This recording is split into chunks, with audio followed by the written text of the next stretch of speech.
दोस्तों पिछले वीडियो में हमने देखा कि कैसे धरती और मनुष्य का निर्माण हुआ, पर आज के इस वीडियो में हम जानेंगे कि हमारे सूरज का निर्माण कैसे हुआ और अगर सूर्य की रोशनी कुछ दिनों तक धरती पर न आए तो इस धरती का क्या होगा।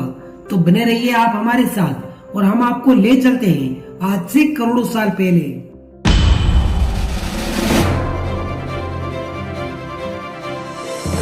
दोस्तों जिस जगह आज हमारा सूर्य है, यहाँ पर 455 साल पहले विभिन्न प्रकार की गैसें और बड़े बड़े धूल के बादल हुआ करते थे। वैज्ञानिकों की रिसर्च के अनुसार इन धूल के बादलों से दूर एक चमकीला तारा हुआ करता था।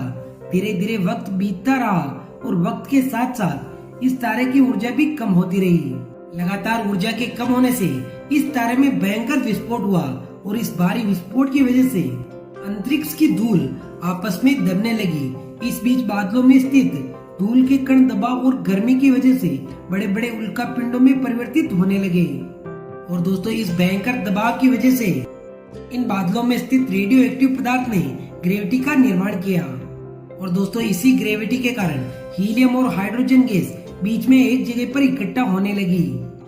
धीरे धीरे वक्त के साथ बीच में भारी दबाव होने लगा, जिसके कारण दोस्तों एक भयंकर विस्फोट हुआ और दोस्तों इसी विस्फोट के कारण हमारे सूरज का निर्माण हुआ। ये तो थी दोस्तों सूरज के बनने की प्रक्रिया, पर दोस्तों क्या होगा अगर आज से सूरज की रोशनी निकलना बंद हो जाए? क्या कोई इस धरती पर सर्वाइवल कर पाएगा या फिर नहीं? दोस्तों वैज्ञानिकों की रिसर्च के अनुसार सूर्य की किरणों को धरती पर आने में 8.20 मिनट का वक्त लगता है और सूर्य की इन्हीं किरणों के कारण धरती पर पेड़ पौधे और हर चीज अपने दिन की शुरुआत करते हैं। धरती पर खड़े ये सारे पेड़ पौधे अंधेरे में मुरझा जाते हैं और सूर्य की पहली किरण से ये खिल उठते हैं। और ऐसे में दोस्तों अगर सूर्य की रोशनी एक दिन भी धरती पर ना आए तो धरती का तापमान नीचे गिरने लगता है। सूरज की रोशनी ना मिलने पर इन पेड़ पौधों को ऑक्सीजन मिलना बंद हो जाती है, जिससे धरती के सारे पेड़ पौधे सर्वाइवल करते हुए रुक जाते हैं। पूरे ब्रह्मांड में तारों के अलावा कुछ भी दिखाई नहीं देता है। सारे ग्रह गायब हो जाते हैं, यहाँ तक कि चांद का दिखना भी बंद हो जाता है, क्योंकि दोस्तों चांद भी सूरज की रोशनी की वजह से ही चमकता है, उसकी खुद की लाइट नहीं होती है।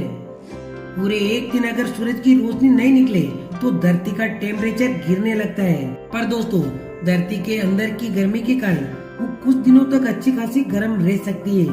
धीरे धीरे समय के साथ तापमान गिरता जाता है, लेकिन जब तक तापमान प्लस में रहता है तब तक सूरज का असर धरती पर नहीं दिखता है। लेकिन फिर दोस्तों तापमान 0 डिग्री पर जाने के बाद बर्फ का जमना स्टार्ट हो जाता है। सूरज के ना निकलने पर हम सिर्फ 3 से 4 दिन ही बच पाएंगे, क्योंकि दोस्तों 3 से 4 दिन के बाद हर दिन -9 डिग्री सेल्सियस पर तापमान पहुंच जाता है और इसी तापमान में धरती की हर जगह बर्फ में बदलने लगती है। और ऐसे में दोस्तों अगर सूरज पूरे एक हफ्ते तक ना निकले तो धरती का टेम्परेचर -20 डिग्री तक पहुंच जाता है और फिर धरती पूरी तरह बर्फ से ढक सकती है। और अगर दोस्तों ऐसा होता है तो धरती पर या फिर समुद्र के गहरे पानी में रहने वाले किसी भी प्रकार के जीवों का बचना असंभव हो जाता है। इसलिए दोस्तों भगवान ना करे कि हमें ऐसे दिन भी देखने को मिले। हमारा सूरज हर दिन एक नई सुबह लाता रहे और हमारी धरती को ऐसे ही चमकाता रहे। दोस्तों उम्मीद है आप अच्छे से समझ गए होंगे। हिस्ट्री के बारे में जानकर आपको कैसा लगा कमेंट में जरूर बताना। अगले वीडियो में फिर मिलेंगे, तब तक के लिए जय हिंद, जय भारत और वंदे मातरम।